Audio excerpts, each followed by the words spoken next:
be a little bit more cautious, because the language, if you check the resolution, the language does not say reform. It talks about revitalization of the General Assembly. And I think many of you have been around the UN long enough to know that the UN, in addition to the spoken word, the UN speaks through the written word. So the fact that in respect of the Council, it's reform, but in respect of this General Assembly, it's revitalization, something is being communicated, a subtle difference is being communicated there. But I have to tell you that the process, the discussions on revitalization of the General Assembly have been making significant progress.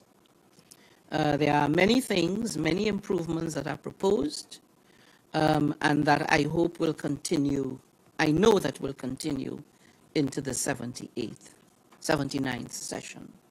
This is going to be, this is not something that you do whimsically. A lot of thought and preparation goes into this. And let me use this opportunity to thank the two co-facilitators, the ambassadors of St. Lucia and of, is it Romania, I believe it is? Mm-hmm. Yes, for their work. Okay, and then we have this question here. If Takar, you're going to be next. We also have the question from CGTN. What is this? ICJ Brew and the GA Action. Yes, we are of course aware of the decision by the International Court of Justice. The ICJ, of course, is the highest court. It's the UN court. We fully respect the decisions of the court.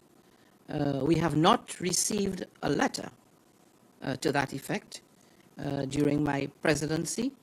I expect it will come sometime during the 79th session, and so it will be for the presidency of the 79th to deal with it. Good. We're going to move to our two last questions very quickly. I don't want to have any trouble with Stéphane Dujarric because he has to be here soon. So, Iftikhar online, and then Jamil Shadi, the last question here. Iftikhar, please go ahead. Thank you, Monica, and thank you, Mr. President. Wishing you success in what you do in future. My question is on Afghanistan. 3 years have passed, and the Taliban have not implemented the commitments they made to the international community with regard to the rights of the girls and women, and also that they will not allow Afghan territory to be used for cross-border terrorist attacks. Any comments on that, sir? Thank you for the question. I've spoken on this issue in the past variously about the need for the Taliban to revisit its policy and to change its policy regarding the education of girls in that country. To start with, in fact,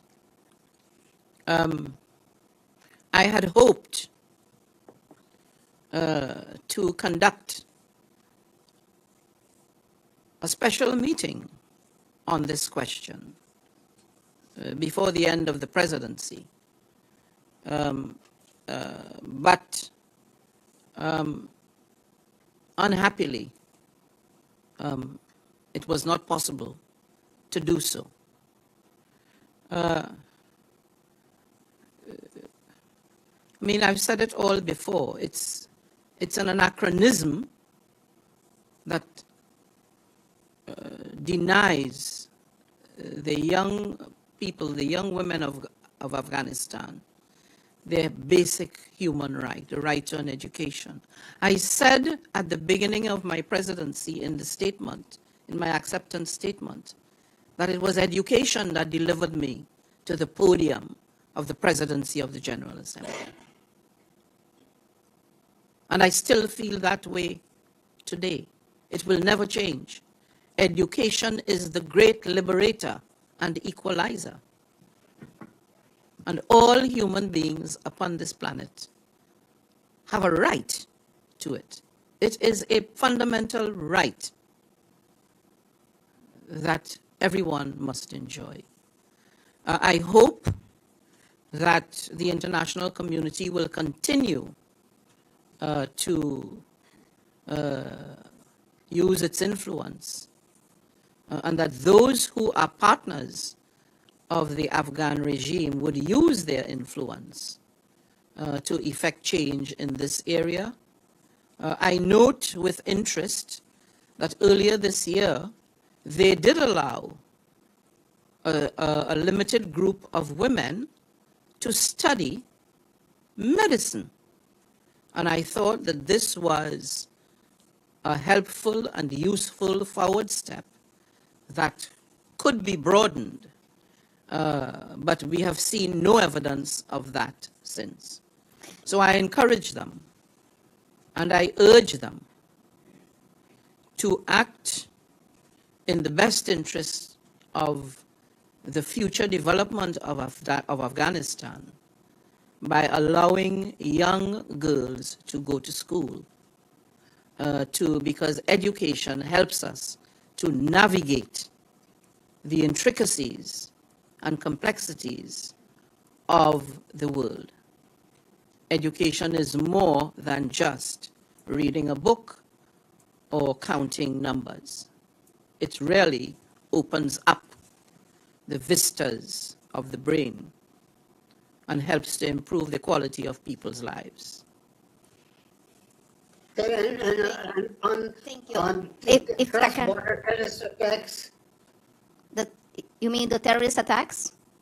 Yes. Yeah, we have to move on. Yeah, just if you would like to conclude, Mr. President. Well, all terrorist attacks are terrorist attacks. They're destructive, they're harmful. They cause harm and pain to society and to human beings. So, of course, as President of the General Assembly, I repudiate fully all terrorist attacks. Jamil Shad, you have the last question, and also welcome to the press briefing room. Thank you, Monica. Jamil Shad, a journalist from Brazil, UOL News. So you certainly kept the lights on at the General Assembly, but we also seen during this year that many of the discussions were taken to the G20 and other fora, the BRICS enlargement and other groups as well. In 2 weeks, we'll see a meeting between the G20 and the General Assembly here in New York. My question to you, do you fear that perhaps more and more of these decision-making elements will be taken out of this building? And what is the importance of having a dialogue between the G20 and the General Assembly? Thank you. Thank you, Mr. President. Your last question. Well, I cannot foretell what the ambitions of any organization, including the G20, might be. I'm not in a position to do so. I can only comment on the existing situation and the roles of the relevant organizations. Let's start at the end, where you ended. The forthcoming Brazilian presidency of the G20 in many ways reflects and parallels much of what we are seeking to achieve in the context of the Sustainable Development Goals. The Brazilian Sherpa earlier this year came to New York, to the UN, and I believe we had an informal plenary and presented several areas in which there is the potential for collaboration. And I believe it is in that context that the forthcoming meeting of the Brazilian presidency of the G20 will take place with the General Assembly. Now, the General Assembly is not averse. Our agenda is Agenda 2030. We know it is challenged. It is not, the General Assembly is not averse and sees no conflict, none whatsoever, working with other partners in the interest of implementing and achieving Agenda 2030. And Brazil is a notable and influential member of the Global South. Brazil has itself in the past lifted many hundreds of millions of people out of poverty. So they have they've recorded a success in some of these areas. And so a discussion involving sharing of information and perspectives, but help progress towards achieving Agenda 2030. I see nothing nefarious or suspicious about that collaboration. That's the first thing. The second thing is, no, as I said, I can't foretell people's ambitions.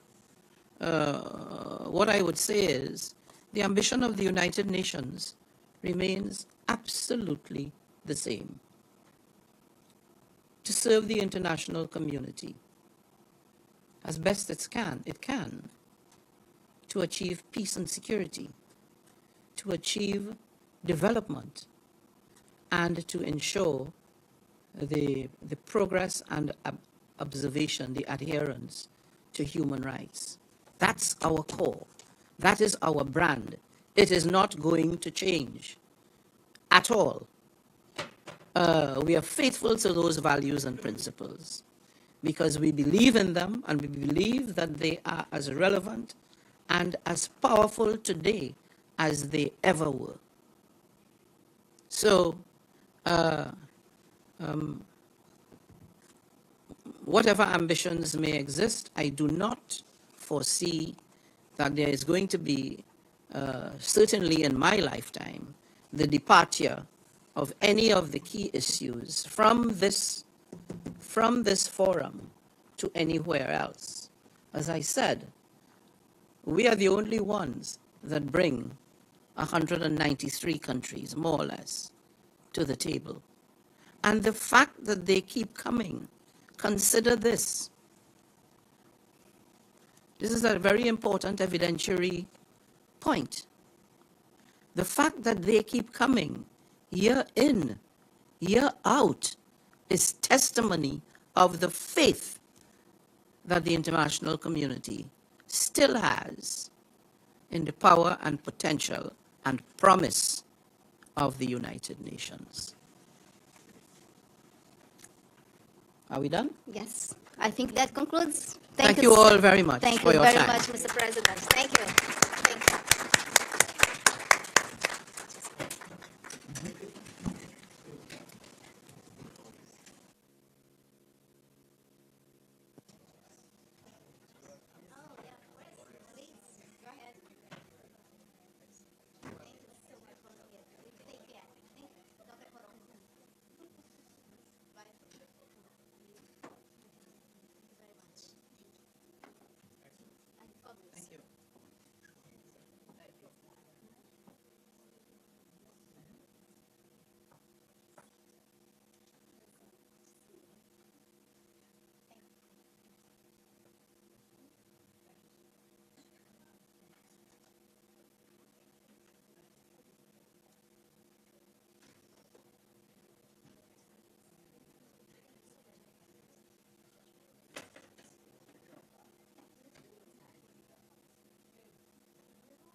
What?